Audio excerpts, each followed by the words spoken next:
કે મારું હોય એ જાય નહીં અને જાય એ મારું હોય નહીં. અને પછી આપણે પાછળથી એવું કહી છે ને કે આ લોકો તો ગદ્દાર નીકળ્યા, પણ એ ગદ્દાર નહોતા, એ તો સમય, સંજોગ અને સ્વાર્થ. અહીં તો વજન કરે હારે મનવા, ભજન કરે જીતે. એટલે સારી બાબત હોય ને. માણસો અમુક રડતા રડતા ફોન આવ્યા કે તમે જે બોલો છો એ હકીકત અમારા જીવનમાં એવી ઘટના એવી બની છે. એટલે વર્તમાન જિંદગીની અંદર જે પણ ઘટના બને એનો મને એક વધારે શોખ. અને પ્રભુજી મારી સાસુ વિના નાસુ એ તરે એ ફરી ફરી જો નહીં રે. કે કોઈ પણ વરણ હોય અને અહીંયા તમે જોગદાસ ખુમાણથી લઈ અને દેવાય બોદરની વાતો તમે કરો, માણસને એવો શોખ થાય કે વાહ બાપ, હવે એવું થઈ ગયું કે સામે અમે બેઠા છે તો અમારી જ વાતો કરો, નથી તો પણ કરો. સ્વભાવ એટલા માટે છે કારણ કે આના માટે હું રૂપિયા લેતો નથી, એટલે મારા પોતાનો શોખ છે ને, આ મારો સ્વભાવ છે.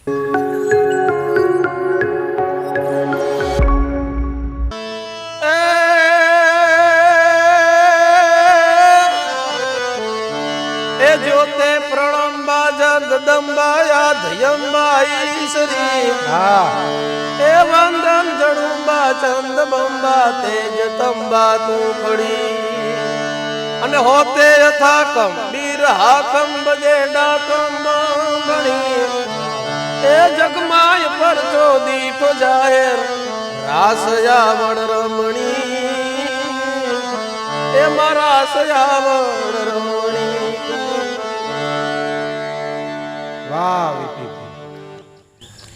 સા વત્તા હિતસ્ય, જેમાં લોકોનું હિત સમાયેલું છે તે તમામ વાતોને આપણે લોક સાહિત્ય કહીએ છીએ. જેમાં લોકોનું હિત સમાયેલું છે તે અને ગામડાની નાની વાતો, પરાક્રમ કરી ગયેલા અનેક શૂરવીરતાની વાતો, સાચી વાતો સમાજ સુધી પહોંચે, પરંપરાની પ્રાચીન ભાતીગળ પરંપરાની લોક સાહિત્યની વાતો સમાજ માટે, દીકરી માટે અને રાષ્ટ્ર માટે શહીદ થયેલા અનેક લોકોએ જે બલિદાન આપ્યું હોય તેવી તમામ વાતો જે આજે રજૂ કરે છે, એ જીવંત પરંપરા રાખે છે, તેને આપણે આમ તો લોક સાહિત્ય કહીએ છીએ મિત્રો. અને આવા અનેક કલાકારો જે સાહિત્યને વાંચા આપે છે, નાની નાની વાતો, સાહિત્યની અનેક વાતો એ ગ્રંથમાં કંડારાયેલી છે, પરંતુ ગ્રંથમાં પડેલી એ વાતોને નાના ગામથી લઈ શહેર, દેશ વિદેશમાં સુધી પહોંચાડે ને એવા અનેક કલાકારોને મળતા હોય છે. ફક્ત હેતુ એટલે કે સારા કાર્યને સૌ કોઈ બિરદાવે છે. હાલ હવે તો ગજ મૂકીને વજન મૂકીને વરવા, 9 લાખ તારા નીચે ક્યાં બેઠો ત્રાજવે તળવા, 14 ભુવનનો સ્વામી રીજે ચપટી ધૂળની પ્રીતે. અહીં તો વજન કરે હારે મનવા, ભજન કરે જીતે. એટલે સારી બાબત હોય ને એને લોકો સુધી પહોંચાડતા હોય એને કાર્યક્રમમાં લઈ આવીએ છીએ અને વાતો કરી છે. દર્શક મિત્રો, આજે ધાંગધ્રા વિસ્તારની અંદર છે અને આજે પીવી જાદવભાઈ લોક સાહિત્યકાર આજે આ સુરીલા સંવાદમાં આપણી સાથે જોડાયેલા છે. તમારું ખૂબ ખૂબ સ્વાગત છે.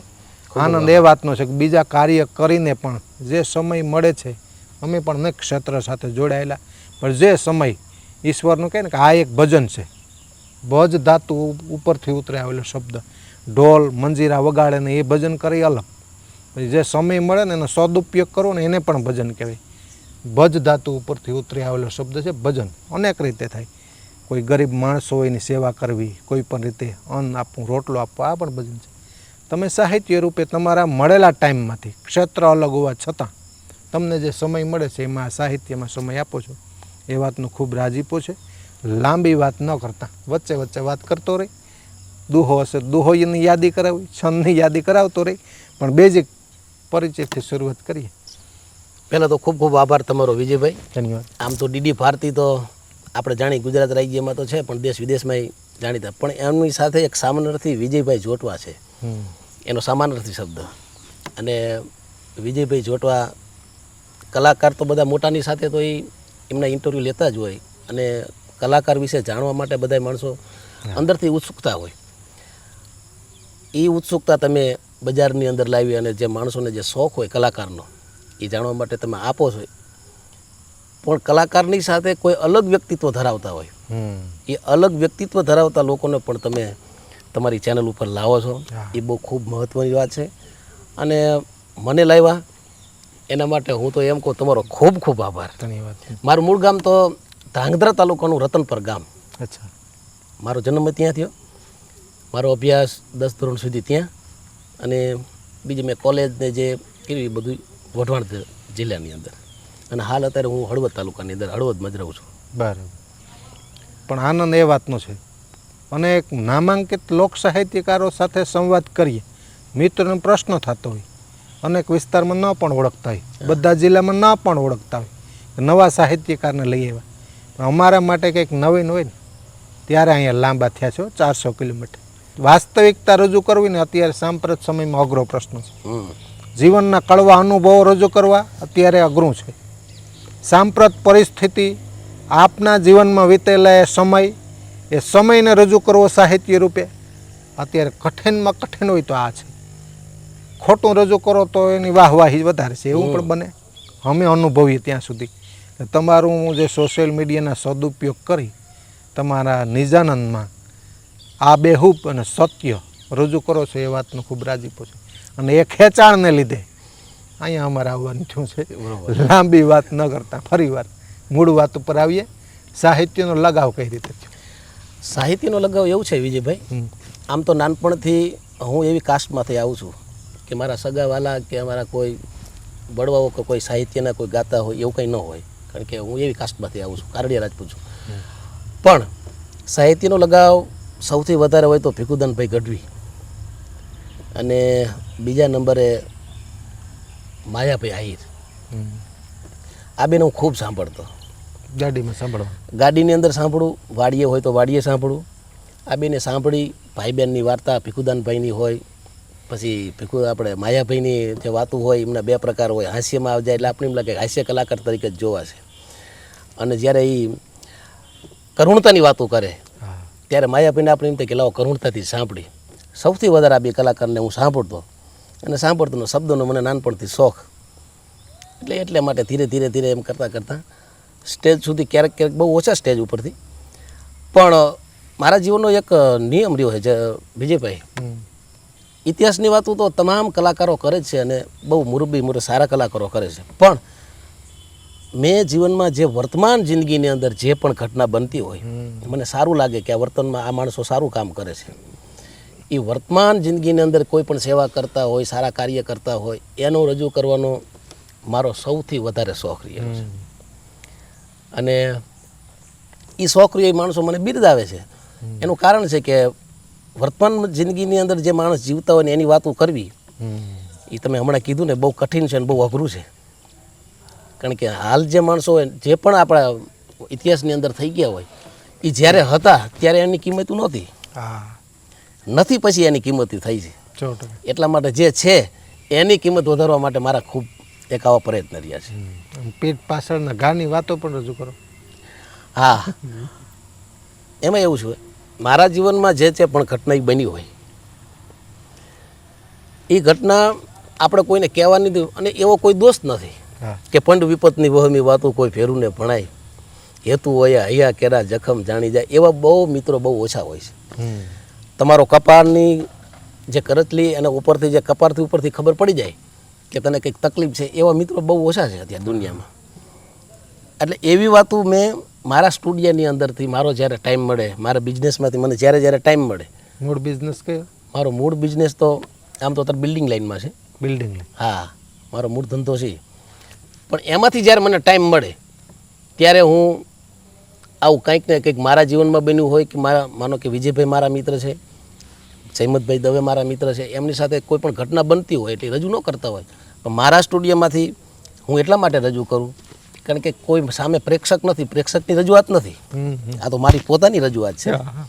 મારી પોતાની રજૂઆત મેં જ્યારે કર્યા ત્યારે ફેસબુક ઉપરથી માણસોએ મને ખૂબ બધાયો અસંખ્ય ફોન આવ્યા. માણસો અમુક રડતા ફોન આવ્યા કે તમે જે બોલો છો એ હકીકત અમારા જીવનમાં એવી ઘટના એવી બની છે. એટલે વર્તમાન જિંદગીની અંદર જે પણ ઘટના બને એનો મને એક વધારે શોખ. એવે કામ વચ્ચે પીસ સાંભળી લઈએ, પેલું સોશિયલ મીડિયા મૂકતા હોય ને તમે, હા, એકાદું પીસ સાંભળી લઈએ. એક વખત મારો એવો સમય આવ્યો, આમ તો હું રતન પર રહેતો, પણ એક સંજોગો વસાત એવી એક ઘટના બની અને મારે મોરબી જવાનું થયું. એટલે આમ જોવા જઈએ તો મારી જે કર્મભૂમિ છે એ મોરબી. એક એવી જીવનની ઘટના બની રાતનો સમય અને એવા સંજોગો સર્જાણા કે જીવનથી હું થાકી અને બેઠો બેઠો ભગવદ્ ગીતા વાંચું. અને ભગવદ્ ગીતા વાંચતા વાંચતા મારા સ્ટુડિયોની અંદર હું બેઠો હતો કે તમામ તમારી જીવનની જે અમુક ઘટનાઓ બની હોય, કોઈ ગદ્દારી કરી હોય, કોઈ દગાબાજી કરતી હોય, કોઈ મીઠું બોલી અને વળી પછી 5-5 વર્ષે ખબર પડે કે આ લોકો તો આવા નીકળ્યા, આવી ઘટનાઓ બની. આપને એવું લાગે કે આ લોકો તો આપણા છે, પણ આપણા ન હોય. અને આવી બધી ઘટનાથી હું ઘેરાઈ ગયેલો. અને ઘેરાઈ ગયા પછી હું ભગવદ્ ગીતા વાંચતો ને એમાં કૃષ્ણ પરમાત્માને વાંચતા વાંચતા એમાં એવું લખ્યું હતું કે મારું હોય તે જાય નહીં, જાય તે મારું હોય નહીં. હે અર્જુન, કૃષ્ણ પરમાત્મા એવું કે મારું હોય એ જાય નહીં અને જાય મારું હોય નહીં. અને પછી આપણે પાછળથી એવું કહી છે ને કે આ લોકો તો ગદ્દાર નીકળ્યા, પણ એ ગદ્દાર નહોતા, એ તો સમય, સંજોગ અને સ્વાર્થ આની સાથે જોડાયેલા હતા. એ તો તમે તમારા માનતા હતા. અને એ હું બોલ્યો અને રાતે લગભગ 1:30 થી 2 વાગ્યાનો ટાઈમ હતો. અને એ મેં પોસ્ટ રીલ બનાવી અને મેં બજારમાં મૂકી અને માણસોએ ખૂબ સ્વીકાર્યું, અસંખ્ય માણસોએ સ્વીકાર્યું, ખૂબ માણસોએ મને વધાવ્યો. એટલે આવો મારા જીવનના એક શોખ રહેલા છે, નિજાનંદના શોખ. અને એથી વધારે તમને એક વિજયભાઈ વાત કરું કે મેં કોઈ કાર્યક્રમની અંદર ક્યારેય પણ 1 રૂપિયો ક્યારેય લીધો નથી. અને કલાકાર લેતો હતો એ તો એમનો વ્યવસાય છે, મારો વ્યવસાય નથી. હું તો નિજાનંદી માણસ છું. મને આનંદ આવે અને મને પહેલેથી કલાકારનો શોખ. મને કોઈ પણ કલાકારને હું જોઉં એટલે મને અંદરથી આમ ઉમળકો હોય કે લાવો નામને હું સાંભળું, તમામ કલાકારને હું સાંભળું. ભજનના આરાધક હોય, પછી લોક સાહિત્યકાર હોય કે પછી હાસ્ય કલાકાર હોય, આ બધાને મને સાંભળવાનો મારી ઓફિસે બધાને લાવી અને મને એમને સાંભળવાનો એક પ્રકારનો મારો શોખ. મને એમના શબ્દ સાંભળવાના વધારે શોખ. એથી વધારે મને જો વધારે શોખ હોય, સૌથી વધારે સાંભળવાનો શોખ, તો એ મોરારી બાપુને. હું મોરારી બાપુને બહુ સાંભળું. એટલે મને શબ્દનો શોખ, મને સાંભળવાનો. એટલે એનેથી મને આ નિજાનંદ આનંદ મળે. અને એ તો બધા કલાકારનો એક વ્યવસાય હોય, પણ હું નિજાનંદ માટે બોલું. અચ્છા, આ મારો વધારે શોખ રહ્યો. અને આ સોશિયલ મીડિયાનો સાંપ્રત સમયમાં કલાકારની પરિભાષા કેવી મૂલવશું આપણે? એક તો સોશિયલ મીડિયામાં વધારે ફોલોવર્સ હોય તો એમ ગણાય કે મોટો કલાકાર. પછી 2-5 ગીત રજૂ કરે ને વાયરલ થાય તો પણ મોટો માની લે છે. અનેક એવા કલાકારો છે આ જગતમાં કે જેમની પાસે સાહિત્યનો ભંડાર મોટો છે, સાહિત્યથી ભરપૂર છે. સોશિયલ મીડિયાનો ઉપયોગ ખૂબ ઓછો કરતા હોય છતાં ફેમસ કલાકાર હોય છે. હા, એ વાત તમારી બહુ સાચી વિજયભાઈ. એ પણ છે કે જેને ફોલોઅર્સ જોઈને જે માણસો કલાકારને બુક કરે છે ને, એના કરતાં રિયલમાં તો એને તમે લાઈવમાં સાંભળી અને એને બુક કરવા જોઈએ. 100%. કારણ કે લાઈવનો જે કલાકાર છે એવા ઘણા બધા કલાકાર છે કે સ્ટુડિયોની અંદર છે ને એ આખું ગુજરાત ગજવતા હોય, પણ જ્યારે એ સ્ટેજ ઉપરથી આવે લાઈવમાં ત્યારે નથી ચાલતા. આ કડવું બહુ સત્ય છે. અને બીજું એક આજ મારે આ ડીડી ભારતી માધ્યમથી કહેવું હોય ને તો કે પહેલાં એવું હતું કે કોઈ પણ વર્ણ હોય, કોઈ પણ કાસ્ટ હોય, એને સાંભળવા માટે પોતાનો જ કાસ્ટનો કલાકાર જોઈએ એવું નહોતું. એની જે કલા હતી એ કલાને સાંભળવાનો બધાને શોખ હતો. અને હવે એવું નથી, કલા હોય કે ન હોય, આપણા કાસ્ટના છે લાવો. આવી ઘટનાઓ અત્યારે ખૂબ છે અને બને છે. પહેલાં એવું હતું કે કોઈ પણ વરણ હોય અને અહીંયા તમે જોગદાસ ખુમાણથી લઈ અને દેવાય બોદરની વાતો તમે કરો, માણસને એવો શોખ થાય કે વાહ બાપ. હવે એવું થઈ ગયું કે સામે અમે બેઠા છે તો અમારી જ વાતો કરો, નથી તો પણ કરો. એટલે એક આ થોડુંક દુઃખદાયક છે. એનું કારણ શું છે કે આ લોક સાહિત્ય જે આપણી જે રિયલ જે ઘટના છે એ રિયલ ઘટનાને દબાઈ દે છે અને જે નથી એની વાતો કરવાની થાય છે. આ બહુ કડવું સત્ય છે, પણ સત્ય છે. 100%. વચ્ચે કંઈક પાછું સાંભળીએ, દર્શક મિત્રોને સંભળાવીએ. પેટી ઉપર 2 ગીતની કડી સાંભળીએ. ચોક્કસ, 100%. હું તમને એક લોકગીત સંભળાવું. કારણ કે આમ તો સંસારના નિયમ મુજબ અત્યારે જે માણસો જે પોતાની દીકરીને એવું કહેતા હોય કે તારી સાસુને તું આમ કહેજે, તારી સાસુ આવું કહેતો તારે નથી સાંભળવાનું. પણ પહેલાં જે લોકગીતો હતા એ એવું કહેતા, એ લોકગીતથી એને સંસ્કાર આપતા. અને સંસ્કાર રૂપી લોકગીત જે આપણું છે એની 2 કડી મારે તમને વિજયભાઈ સંભળાવી હોય તો. જાળવે માળા પ્રભુજી લાંબા લખજો લેખ મનકો ફરી ફરી જો લે નહીં રે મળે. હવે પછીની જે કડી છે ને વિજયભાઈ એ ખૂબ જ સરસ. એને કેવા સંસ્કાર આપતા? હે પ્રભુજી સસરા વિનાનું શું સાસરું અને પ્રભુજી મારી સાસુ વિનાના શું એ તરે મનકો એ ફરી ફરી જો નહીં રે મળે. હે પ્રભુજી મારા સાસુ વિનાના શું હેત અને સસરા વિનાનું મારું શું સાસરું.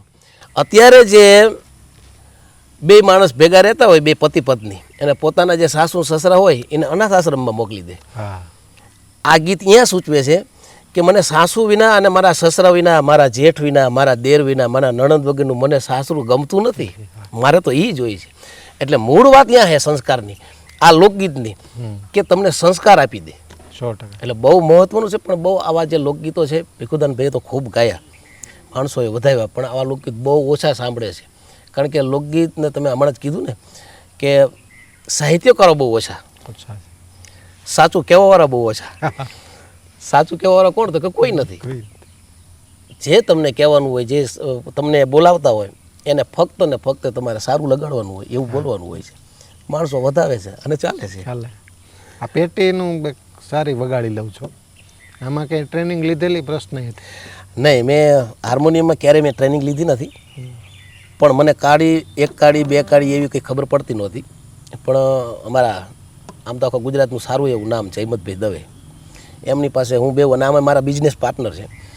એટલે એમ મને શીખવાડે કે આ બે કાળી કહેવાય ને આ બે કાળીથી આમ ગાવાનું, બે કાળીથી સામે ચોથી કાળીથી ગાવાનું. એમ કરતાં કરતાં લોકગીતનો મને શોખ હોય એટલે મારા ઘરે હાર્મોનિયમ હોય એટલે હું બેઠો વગાડતો. એમ કરતાં કરતાં રુચિ હોય એટલે આવડે, એ તો વાત પાકી છે. 100%. તમને શોખ હોય એટલે સામે આવે. પોઝિટિવ તમારો વિચાર હોય, જેવો વિચાર બને એવું દુનિયા બને, સામે આવે. કૃષ્ણ પરમાત્માએ કીધું હોય ને કે તું જેવું વિચારીશ ને એવી જ દુનિયા સામે આવશે. એટલે તમે બહુ વિચારો એટલે એવી ઘટના બને છે, અને આ સત્યતા છે. પણ આમ પ્રોગ્રામમાં નિજાનંદ વધારે કે તમે સ્ટુડિયો મારફત, સોશિયલ મીડિયા મારફત નહીં પીરસવામાં વધારે કેમ આનંદ? નહીં વિજયભાઈ, એમાં એવું છે પ્રોગ્રામમાં હું બહુ ઓછો જાઉં. અચ્છા. કારણ કે એક બિઝનેસના હિસાબે નથી જવાતું, રાતના જે ઉજાગરા હોય એના હિસાબે નથી જવાતું. હું બને ત્યાં સુધી મને જ્યારે ટાઈમ મળે તમારા સ્ટુડિયોની અંદરથી વધારે હું ગાતો હોય કે બોલતો હોય કંઈક ને કંઈક. કારણ કે પ્રોગ્રામની અંદર શું હોય છે, એક તો તમે જાઓ એટલે તમારી ફરમાઈશ હોય, અને હું તો ત્યાં સુધી કહ્યું જ્યાં સુધી કલાકારની પોતાની ફરમાઈશ હોય, પોતાની જે મોજ હોય, અને એ જ્યારે એ પોતે ગાય 100%. એ ફરમાઈશ કરતાં તમને રૂડો લાગે. અને એવું પબ્લિક છે નહીં. મને જે મોજ આવે એવું નથી. એટલે હું બહુ ઓછો જાઉં છું 100%. પણ મને એમ લાગે કે સારા માણસો છે, મારે જે બોલવું છે, મારે જે રજૂઆત કરવી છે, મારે જે વર્તમાનની વાતો કરવી છે, દુનિયા માટે જે સેવા કરે છે, અને 18 વરણ જે સાંભળે એમાં એક પણ વરણને ખરાબ ન લાગે, એના માટે જે મારે વાતો કરવી છે ને, એવી વાતો કરવાવાળા જ્યારે શ્રોતા મળે ને ત્યારે જ હું જાઉં છું, ત્યારે જ મને મજા આવે. આ મારો એક સ્વભાવ છે. સ્વભાવ એટલા માટે છે કારણ કે આના માટે હું રૂપિયા લેતો નથી. એટલે મારા પોતાનો શોખ છે ને, 100%. આ મારો સ્વભાવ છે. પણ જાદવભાઈ ખૂબ આનંદ આવ્યો આજના સુરીલા સંવાદની અંદર. સમયાંતરે લોક સાહિત્યની વાતો રૂપી અનેક વાતોનો સત્સંગ અને સુર સંવાદ કરતા રહીશું. આજે સમયની પાબંદી છે, ફરીવાર ક્યારેક મળતા રહીશું. આજે કાર્યક્રમમાં આવ્યા, આપનો ખૂબ ખૂબ આભાર, ધન્યવાદ. ખૂબ ખૂબ આભાર વિજયભાઈ તમારો પણ. ધન્યવાદ.